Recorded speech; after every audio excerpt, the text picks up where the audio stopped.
Welcome friends. आज हम लोग MP CDP special 30 question series का 17 पार्ट करेंगे यहाँ पे। और इसके पहले हमने 16 पार्ट करा दिए हैं। और हर एक पार्ट में क्या होता है कि इस जितने भी सीरीज हमने कराए हैं उसमें क्वेश्चन जो पिछले सालों के हैं उसका डिटेल डिस्कशन करते हैं। साथ ही इसमें जितने भी क्वेश्चन रिपीट हो रहे हैं वो भी हम आपको बताते हैं, जिससे कि आप अपने ज्ञान में जो है तो काफ़ी चीज़ों क्वेश्चन को किए रहेंगे तो उससे आसान होगा कि इस टाइप का क्वेश्चन ऐसा आया था तो इस तरह से हम उसको आसानी से कर पाएंगे। और 30 में से 30 क्वेश्चन लाने की को आपका आ सकता है। तो चलिए शुरू करते हैं यह सीरीज यहीं पे।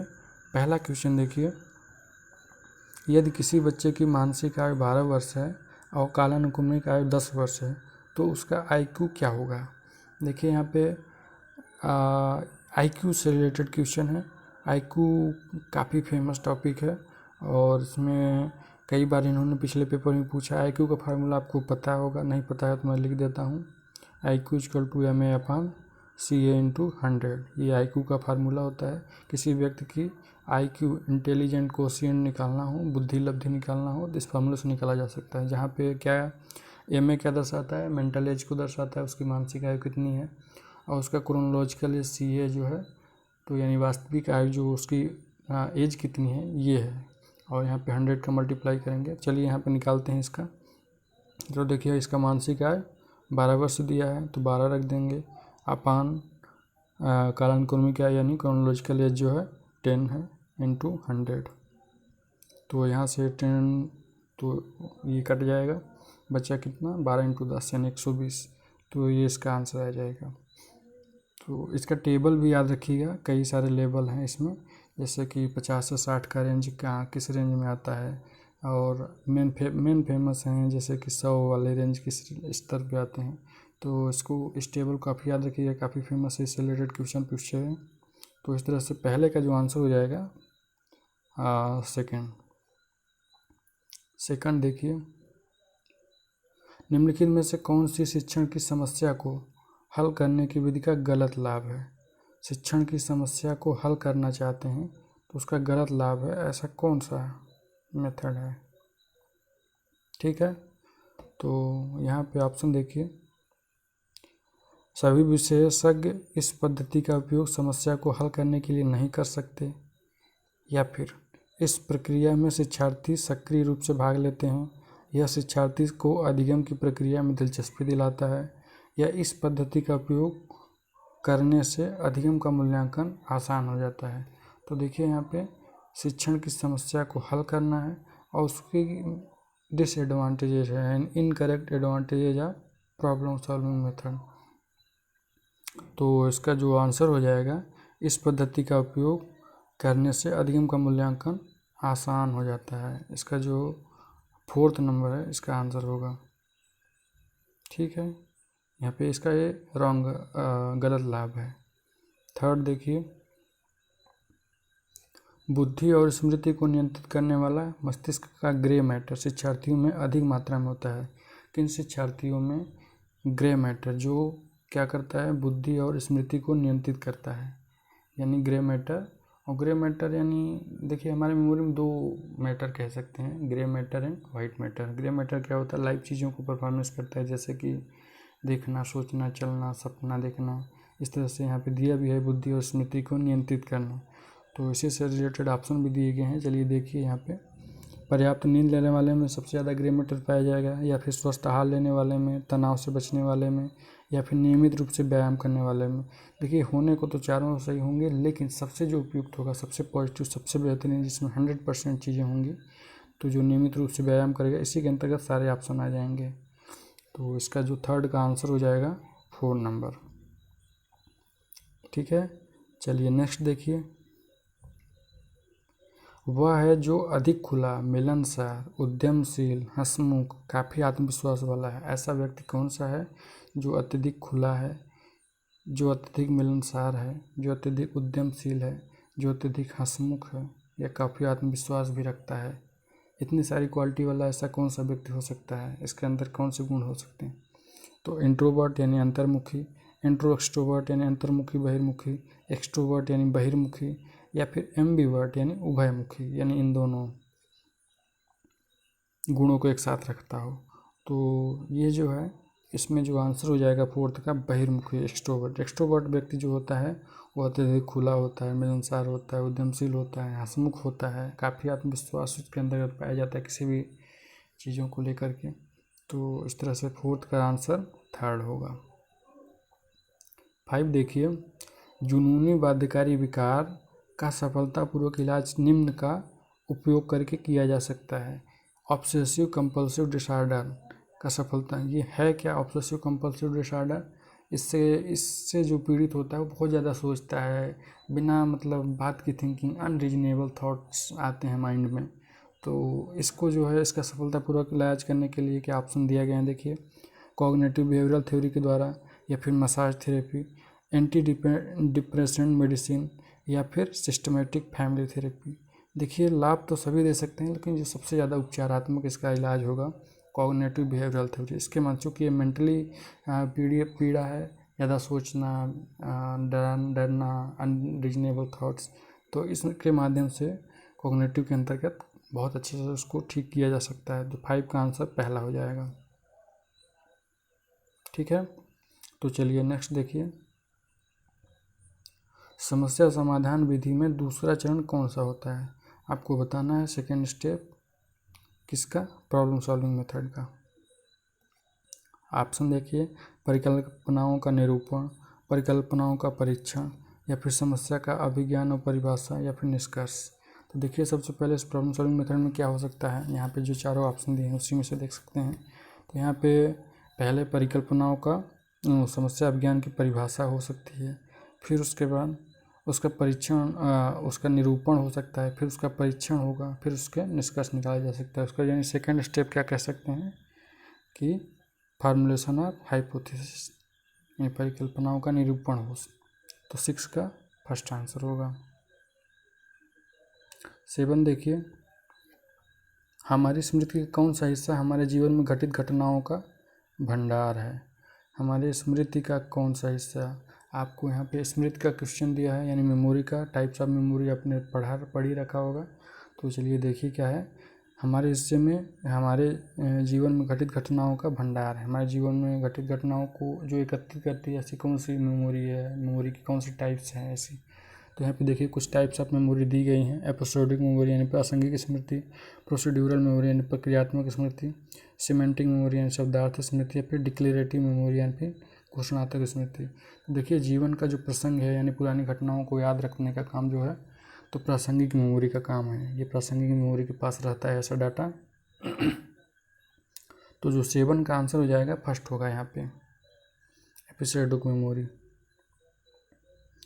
8 देखिए, कोहलबर्ग के अनुसार नैतिक विकास में पहला चरण क्या है?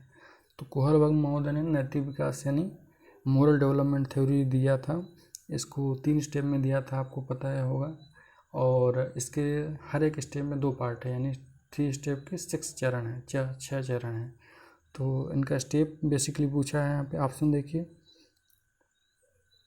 प्री कन्वेंशनल मोरलिटी यानी पूर्व परंपरागत नैतिकता, यहाँ पे ध्यान रखिएगा पेरी लिखा है, पेरी कन्वेंशनल मोरलिटी, पेरी परंपरागत नैतिकता, कन्वेंशनल मोरलिटी यानी परंपरागत नैतिकता, या फिर पोस्ट कन्वेंशनल मोरलिटी यानी पश्चिम परंपरागत नैतिकता।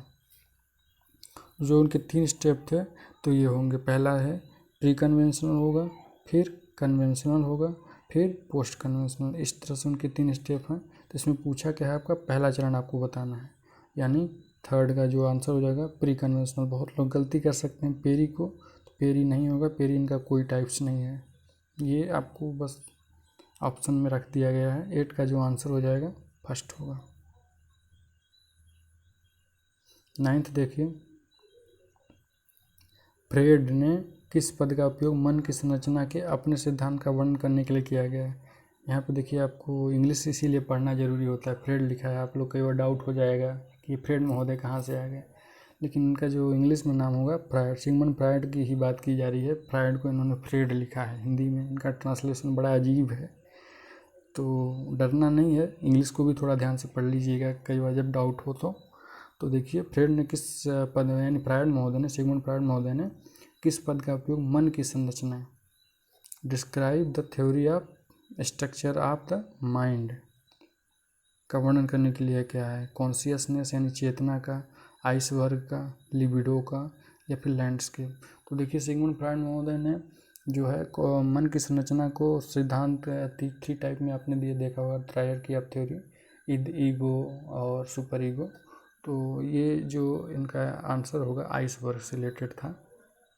इसको वर्णन करने के लिए आइसबर्ग का उदाहरण दिया था। ये था आइसबर्ग जो कि समुद्र में या फिर पानी में डूबा रहता है। तो कुछ भाग इसका ऊपर रहता है जो चेतना एकदम चेतनमंद होता है, और उसमें 2 पार्ट नीचे होते हैं। तो 3 टाइप्स होता है, 1 पार्ट ऊपर 2 पार्ट नीचे, ईगो और सुपर ईगो। तो 9th का जो आंसर हो जाएगा आइसबर्ग, समुद्र के पानी या फिर बर्फ दोनों को लेकर तुलना किया था इन्होंने। 10th देखिए, कौन सा सामाजिक प्रेरक दूसरों को नियंत्रित करने और उन्हें प्रभावित करने की आवश्यकता द्वारा वर्णित है। सामाजिक प्रेरक का सोशल मोटिव के बारे में आपको चर्चा करना है, दूसरों को नियंत्रित करता हो और उन्हें प्रभावित करने की आवश्यकता द्वारा वर्णित हो, यानी पावर, अचीवमेंट यानी उपलब्धि, एफिलिएशन यानी संबंधन, फिर पर्पज यानी उद्देश्य। तो इसका जो 10th का जो आंसर हो जाएगा पावर, शक्ति। काफ़ी इजी है। तो इस तरह के क्वेश्चन जल्दी से करके टाइम बचाना होता है, और इसका उपयोग आप अपने अन्य सब्जेक्ट जैसे मैथ्स में किसी डिफ़िकल्ट क्वेश्चन में कर सकते हैं। 11 देखिए, वे माता पिता जो बच्चे को दंडित करने में विश्वास करते हैं क्या दर्शाता है। तो आपको यहाँ पे पेरेंटिंग स्टाइल से क्वेश्चन ये रिलेटेड कर रहा है, पेरेंटिंग स्टाइल से, ये उसका पार्ट है, ठीक है। तो दंडित करने में विश्वास करते हैं, तो दंडित करने वाले माता पिता ऐसा कौन सा टाइप्स हो सकता है। ऑप्शन देखिए, अनइन्वॉल्व पेरेंटिंग, असंबद्ध परवरिश हो, या फिर परमिसिव पेरेंटिंग यानी अनुमोदक परवरिश हो, अथॉरिटेटिव पेरेंटिंग हो यानी आधिकारिक परवरिश, या फिर अथॉरिटेरियन पेरेंटिंग अधिकारवादी परवरिश।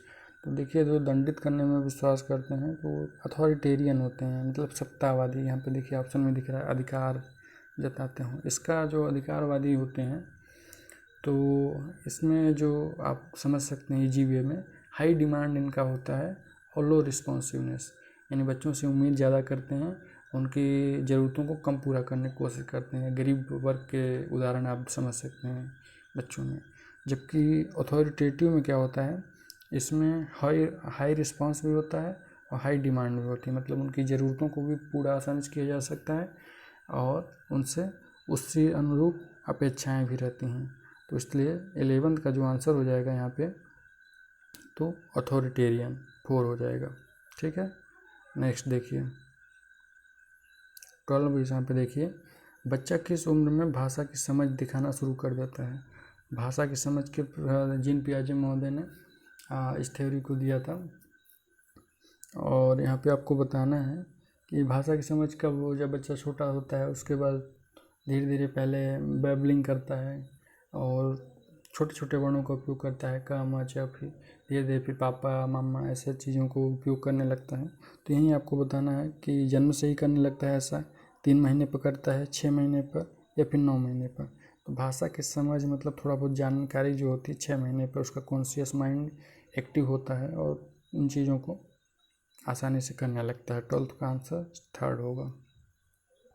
13 देखिए, बच्चों में शब्द खोजने की समस्या का निदान डट होता है। शब्द खोजने की समस्या का निदान किसके द्वारा होता है, ये जो है डिसेबिलिटीज़ का क्वेश्चन है, और इसमें ऑप्शन देखिए, डिसलेक्सिया, डिस्कैल्कुलिया, डिस्नोमिया या फिर डिस्टोपिया। तो शब्द खोजने की समस्या जो है डिस्नोमिया से पीड़ित बच्चा में दिक्कत हो जाती है। डिस्नोमिया का मतलब है कि डिस्नोमिया में जो प्रॉब्लम होती है तो इसमें वर्ड को रिकॉलिंग करने में प्रॉब्लम होती है, और शब्द खोज वही है कि ओरल राइटिंग या फिर राइटिंग टाइप बच्चा अगर कर रहा है तो उसमें दिक्कत हो सकती है। जबकि डिस्कैल्कुलिया में कैलकुलेशन से प्रॉब्लम होती है। डिसलेक्सिया में जो है तो पढ़ने में परेशानी होती है, उल्टा शब्दों को देखता है। और डिस्टोपिया का मतलब होता है मनहूस, ये बहुत ही भयावह डिसेबिलिटी इसको मानी जा सकती है। लेकिन यहाँ पे जो आपका आंसर होगा शब्द खोजने की प्रॉब्लम वाली, तो डिस्नोमिया होती है। अधिकतर ये 2 फेमस हैं, लेकिन कई कई बार ये कुछ ऐसे भी अजीबोगरीब पूछ लेते हैं, तो ध्यान रखिएगा। 13 का जो आंसर हो जाएगा थर्ड। ठीक है। 14 देखिए, कौन सी समावेशी शिक्षा का सिद्धांत नहीं है? ध्यान रखिएगा, आप लोग जल्दी से समावेशी देखे और टिक कर दिए, लेकिन यहाँ पे नहीं। कई बार ध्यान रखिएगा, काफ़ी ये लोग गलत करवाते हैं नहीं वाले क्वेश्चंस। ऑप्शन देखिए, शिक्षार्थियों के बीच कोई भेदभाव नहीं, विशेष बच्चों के लिए अलग कक्षा, समान शैक्षिक अवसर, सभी बच्चों की खान पान संबंधी ज़रूरतों का ध्यान रखना। तो समावेशी शिक्षा में तो भेदभाव नहीं किया जा सकता है, बिल्कुल सही है। सबको एक साथ लिया रख के पढ़ाया जाता है। विशेष बच्चों के लिए अलग कक्षाएं, बिल्कुल नहीं, ये विपरीत है, ये गलत होगा। किसी भी बच्चों के लिए अलग कक्षाएं नहीं, बल्कि जितने भी प्रकार के बच्चे हैं, चाहे वो डिसेबल हों या फिर मेंटली डिसेबल हों या फिर फिजिकली डिसेबल हों, सबको समावेश करके, या फिर डाइवर्सिटी या विभिन्न प्रकार के कल्चर्स हो, विभिन्न प्रकार की लैंग्वेज हो, समावेशी कक्षा का मेन डिफिनीसन है सबको एक साथ पढ़ाया जाए। तो यहाँ पे नहीं के रूप में आंसर जो देना होगा तो ये होगा सेकेंड। समान शैक्षिक अवसर भी दिए जाते हैं समावेशी शिक्षा में, सभी बच्चों की खान पान संबंधी जरूरतों का ध्यान रखा जाता है, ये भी कह सकते हैं। तो इसका जो 14 का आंसर हो जाएगा विशेष बच्चों के लिए अलग कक्षा नहीं के रूप में। 15 देखिए, निम्नलिखित में से कौन सा एक वह कारक नहीं है जो तनाव के विरुद्ध एक बच्चे की रक्षा करेगा। तनाव के विरुद्ध, मान लीजिए किसी बच्चे में तनाव हो जाता है, डिप्रेस हो जाता है किसी कारण से, तो ऐसा कौन सा कारक है जो रक्षा नहीं करेगा, यानी उसको उससे तनाव से नहीं बचाएगा। फैमिली तो बचाएगी, इंटेलिजेंस, उसका बुद्धि जो है तो ठीक है कि यार कि आज चलो हो गया जो हो गया, तो ये भी काम करेगी। अथॉरिटेरियन पेरेंटिंग स्टाइल, बिल्कुल ये नहीं होगा। क्यों? क्योंकि अधिकारवादी परवरिश में आपने अभी हम लोग बताया था पिछले क्वेश्चन में कि इसमें क्या होता है, अथॉरिटेरियन में हाई डिमांड होती है, लो रिस्पॉन्सिवनेस होती है, यानी उच्च अपेक्षाएं और निम्न संसाधन। तो ये गलत होगा, ये यहाँ पे यही इसका आंसर हो जाएगा कि ये रक्षा बच्चों की नहीं करेगा, बल्कि इसमें और उसको डांट पड़ेगी या फिर मार भी पड़ सकती है। तो 15 का जो आंसर होगा थर्ड होगा। 16 देखिए, एक 12 साल का बच्चा यह समझता है कि एक मेज़ का वजन वही रहता है चाहे वह दाईं ओर हो या उल्टी हो। मतलब एक मेज़ है, चाहे और उसका वजन जो है तो वही रहेगा, चाहे या इसको इधर करिए चाहे इसको इधर करिए, इसके जो पैर को, यही दिया गया है। उसने किस सिद्धांत को समझा है? यहाँ पे आपको सिद्धांत के रूप में बताना है। तो कंजर्वेशन का सिद्धांत, इंडक्टिव रीजनिंग यानी आगमनात्मक तर्क, ऑब्जेक्ट परमानेंस यानी वस्तु स्थायित्व, या फिर हाइपोथेटिकल रीजनिंग या परिकल्पित वर्ग। देखिए यहाँ पे मास के रिलेटेड है, मेज का वजन जो है तो वजन निश्चित है, बाकी उसकी जो चेयर की साइड है, साइड बदल रही है। तो यहाँ पे कंजर्वेशन, संरक्षण का सिद्धांत काम करेगा। संरक्षण में मास जो है तो संरक्षित रहता है, चाहे उसका कुछ भी पदार्थ का बदल दिया जाए। तो 16 का जो आंसर हो जाएगा फर्स्ट होगा। 17 देखिए, मनोलैंगिक विकास सिद्धांत के अनुसार निम्नलिखित अवस्थाओं में से किसके निर्धारण से निर्भरता में सुधार होता है? मनोलैंगिक विकास किसने दिया था? Psychosexual development, Sigmund Freud. ये काफ़ी क्वेश्चन अभी आपने देखा पिछले 1-2 क्वेश्चन में भी इन्होंने इनका थ्योरी आई है, और यहाँ पे भी इन्होंने पूछ रखा है। तो इन्होंने 8 स्टेप दिया था, तो उसमें ये पूछा है कि मनोलैंगिक विकास सिद्धांत के अनुसार निम्नलिखित अवस्थाओं में से किसके निर्धारण से निर्भरता में सुधार होती है, डिपेंडेंसी में बदलाव आता है। Anal, oral, latency, phallic. तो ओरल स्टेज में जो है डिपेंडेंसी थोड़ा थोड़ा कम होने लगती है। 17 का जो आंसर होगा सेकंड। 18 देखिए, विकास हमेशा बच्चे की उम्र से मेल खाता है, यह किस सिद्धांत के कारण होता है? यानी विकास जो है बच्चे की उम्र के साथ चलता है, यानी विकास जैसे जैसे चलता है, उम्र जैसे जैसे बढ़ रहा है वैसे वैसे उसका डेवलपमेंट भी होता जा रहा है। तो ऐसी कौन सी थ्योरी इस सिद्धांत को मान्यता प्रदान करती है? कंटिन्यूटी, यूनिफॉर्म पैटर्न, इंटीग्रेशन यानी एकीकरण, या फिर इंडिविजुअल डिफरेंसेस यानी व्यक्ति विभिन्नता।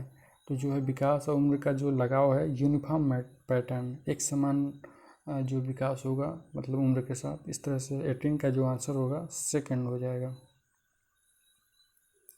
19 देखिए, प्राथमिक विद्यालय के बच्चों में समस्या निवारण कौशल में सुधार करने का सबसे अच्छा तरीका क्या हो सकता है।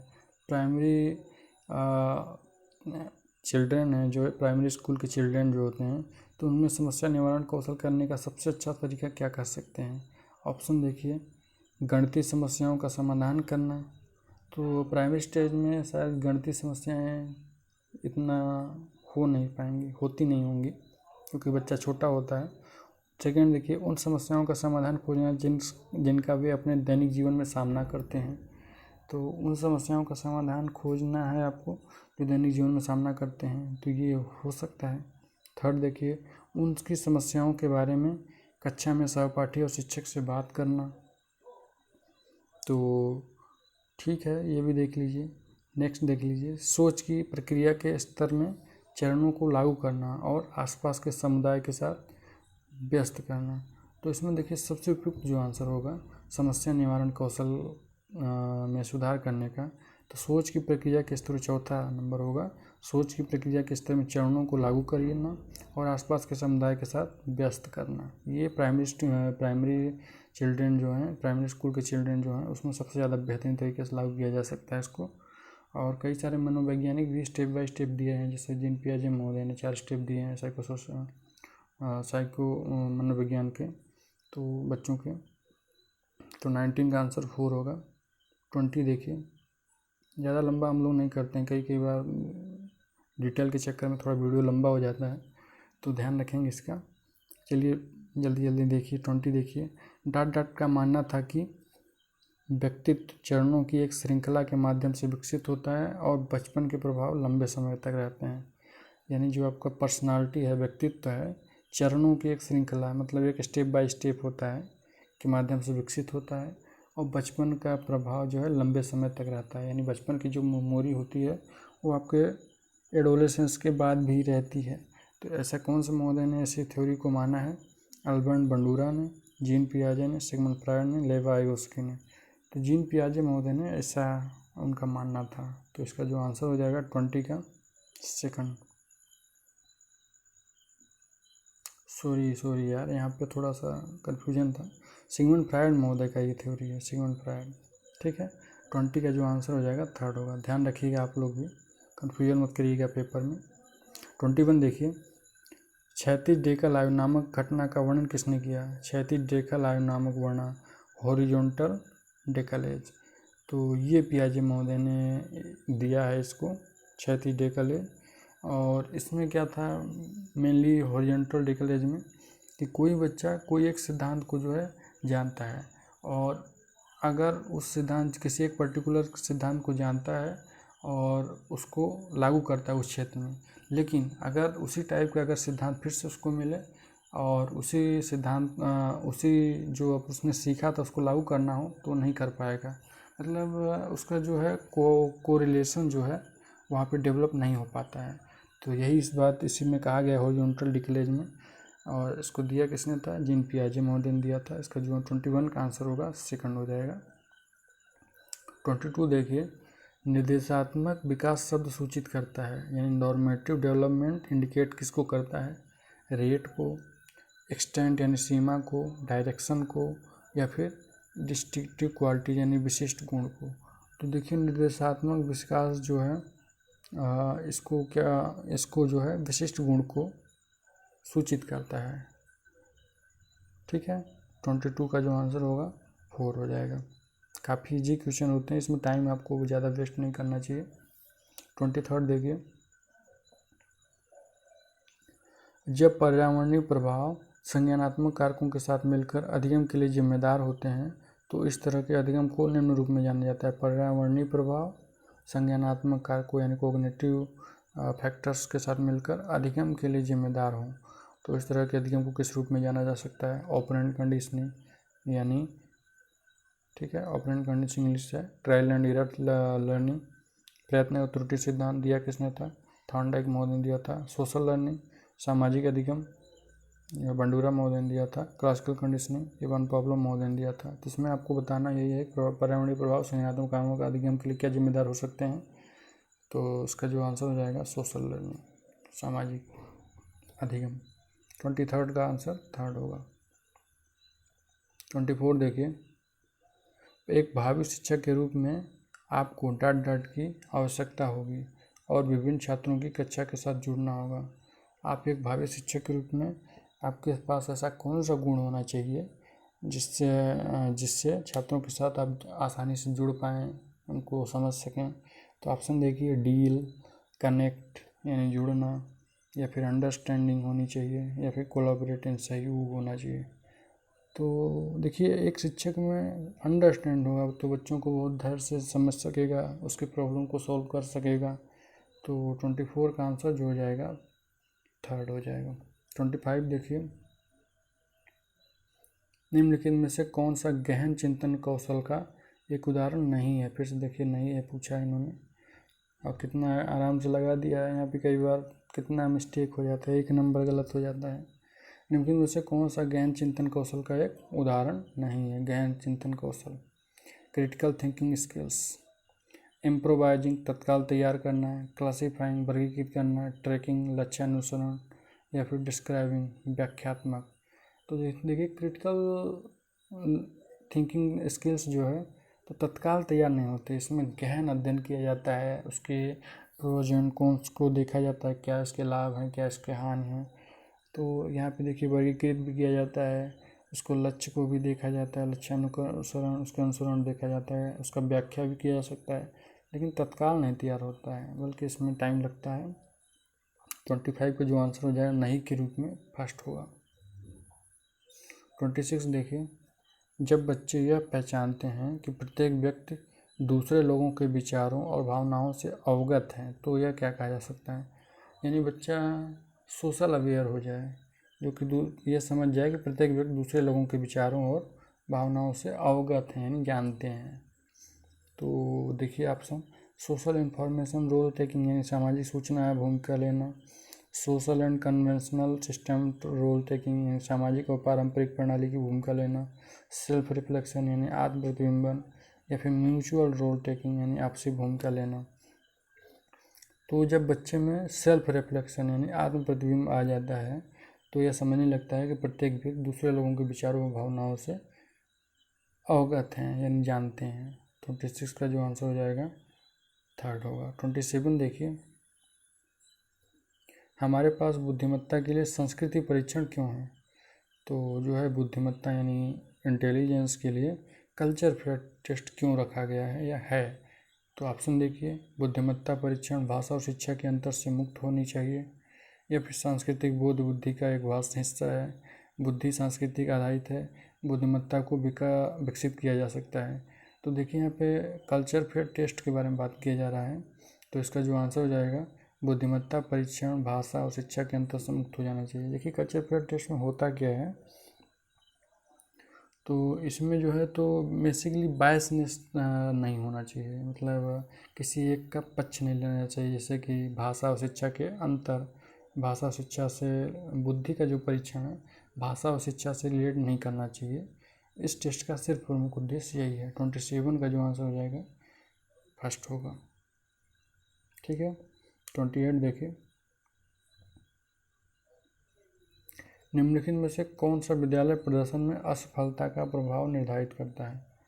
विद्यालय प्रदर्शन में असफलता का प्रभाव, ऑप्शन देखिए, आवंटित समय उस कार्य से अधिक है जो वास्तव में कार्य पूरा करने के लिए आवश्यक है, या फिर कार्य का पैटर्न और व्यवस्था। थर्ड नंबर देखिए, चुनौती जो बच्चों से जो करने के लिए कहा गया वो आकर्षक या प्रासंगिक ही नहीं है, या फिर कार्य में सुगमता का स्तर। तो देखिए, विद्यालय प्रदर्शन में असफलता का प्रभाव जो निर्धारित करेगा, तो ऐसी कोई भी समस्या दे दीजिए जो आकर्षक या प्रासंगिक ना हो, तो उसमें जाहिर सी बात है असफलता या फिर फेल्योरिटी ही मिलेगी। तो 28 का जो आंसर हो जाएगा थर्ड होगा। ठीक है। 29 देखिए,